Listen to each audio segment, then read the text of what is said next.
Oh, sige. Mayor, magandang tanghali po. Balita namin, 3 events na napakalaki yung isinagawa ngayong araw nito. Paki-istoryahan naman kami, Sige. pakibalitaan. Well, first, hindi naman siya napakalaki. Pero it's three major events nga dito sa bayan namin. Yung una, yung Bida Fun Ride. Yun yung Bida, yung Iwas Droga.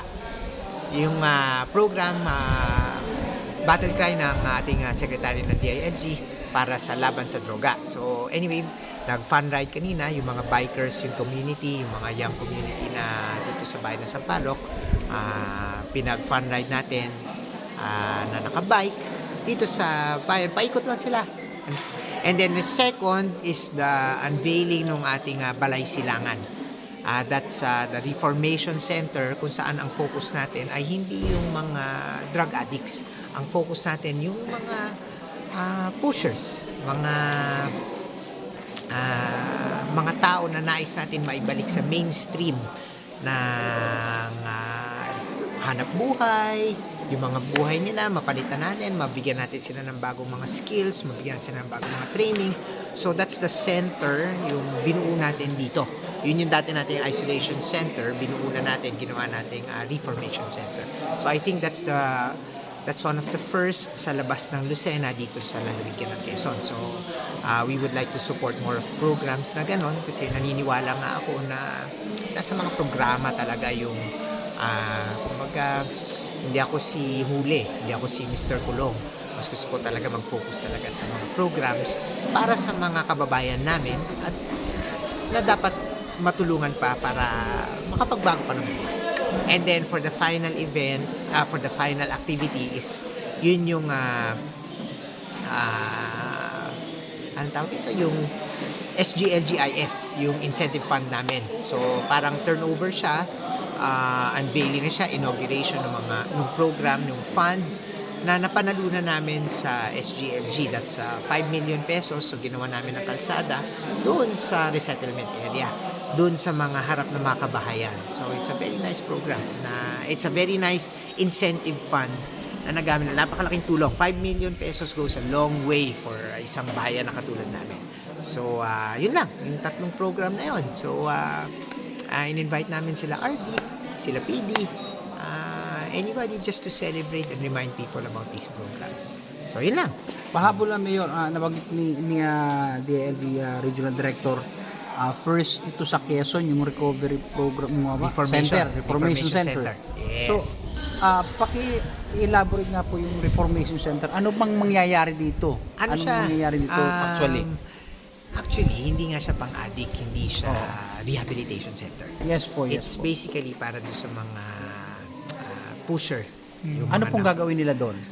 Papalitan natin, bibigyan natin sila ng mga bagong skills, Yun. mga bagong mga training, Okay. para naman sa ganun, baka naman may pag-asa Yun. or pipilitin natin sila maiba yung hanap buhay nila.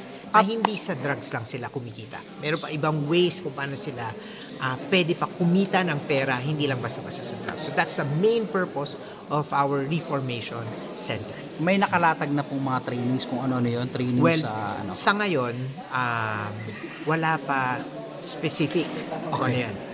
Meron na actually, pero hindi pa na ibababa kasi hindi pa na-approve. But yung mismong center muna ang in-establish natin because it's important to have a place na paggagawa ng programs na yan. So anytime, ibababa lang sa amin ng PIDEA yan kung ano yung mga pagtutulong-tulungan namin kung paano magagawa yung mga programa na yan. Paano mapapa-implement. Nakahanda na rin ba yung pag-a-applyan nila ng training na yun? Kasi kasunod nun, natuto sila ng training, yung pag-a-applyan nila doon, sabihin, sa nila, Little by little yun eh. Kasi May hindi naman nakahanda pwedeng may pagbabagsakan ka na tapos i-fit yung tao. So syempre gusto natin, ano yung hilig mo? Ano yung mga ano mo? And then from there, doon tayo maghahanap ng mga pwede nilang pasukan or pwede nilang gawin. So it's really siguro step by step. Yes, step by step. Ayun. Last na lang, Mayor, yung Yes. tatanggapin mo bukas na award. Yun lang. Pinalita ni... Oo nga, meron pa pala. Fresh na Oo. fresh kami doon. Yung Dalawa pa tatanggapin rin, mo award ADAC. bukas. Ano yun? Anti-Drug Abuse Council na isa ata kami sa lahat ng barangay sa bayan namin is already drug clear. So, makakakuha kami ng national award recognizing that achievement.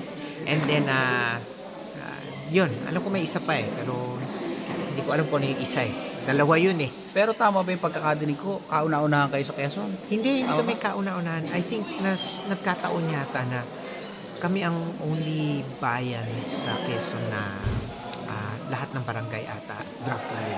I think, hindi ako but hindi kami kauna-unahan. Okay. Sure ako doon, hindi kami Okay. kauna-unahan. But nagkataon siguro nung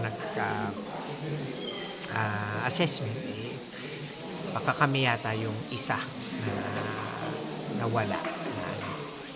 Yun lang, hindi naman